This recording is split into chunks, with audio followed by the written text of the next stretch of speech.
સંજય દત્ત સાથે બહુ મસ્તી કરતા હતા તમે? સર પણ એ સંજુની સાથે જે મસ્તી થયેલી મારી ઘણી બધી થયેલી હું અહીંયા બધાને નહીં કહી શકું હમણાં. એ અલગ જ. એક વખત તો બહુ ભડકી ગયા હતા તમારા ઉપર. સર એ અમારું એક એ છે, એ મારા મોટા ભાઈ છે, હંમેશા મારા પર ભડકે છે સર. અને એ એક બરાબર જ છે, પણ અમે એકબીજાને પ્રેમ પણ એટલો જ કરીએ છીએ. જ્યારે મારા વિશે કંઈ સાંભળે છે તો પહેલો ફોન એમનો જ આવે છે, અને પછી જ્યારે હું એમના વિશે એવું કંઈ સાંભળું છું તો હું એમને ફોન કરી દઉં છું. હાલમાં જ એક બહુ જ ખરાબ ટાઈમમાંથી પસાર થઈ રહ્યા છે, અને બસ અમારી એ જ પ્રાર્થના છે કે he has come out of it, અને અલ્લાહ એમને લાંબી ઉંમર આપે. મને એક કિસ્સો ખબર છે જ્યારે તમે એમને એક કાર આપેલી. મેને દિલ તુજકો દિયા એક ફિલ્મ હતી, અને એમણે Sohail was directing it and Sohail was also acting in it.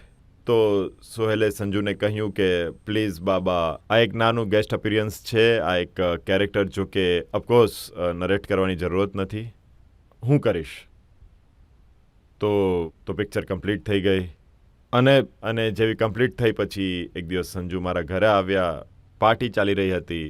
તો એ જ સમયે મારી પાસે એક ગાડી આવી, M5 બ્રાન્ડ ન્યૂ, અને બહાર મેં કહ્યું કે અહીંયા પાર્ક નહીં કરો. તો રસ્તા પર બહાર પાર્ક હતી, અને બસ કાઢીને ટ્રકમાંથી અનલોડ કરીને અને ટ્રકવાળો જતો રહ્યો. ગાડી રસ્તા પર પાર્ક હતી.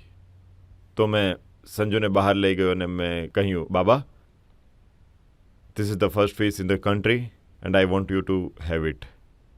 હી સેડ થેન્ક્સ ભાઈજાન, અને ચાવી ફેંકી દીધી સમુદ્રમાં. અને આ ગાડીઓ એક જ ચાવી સાથે આવે છે.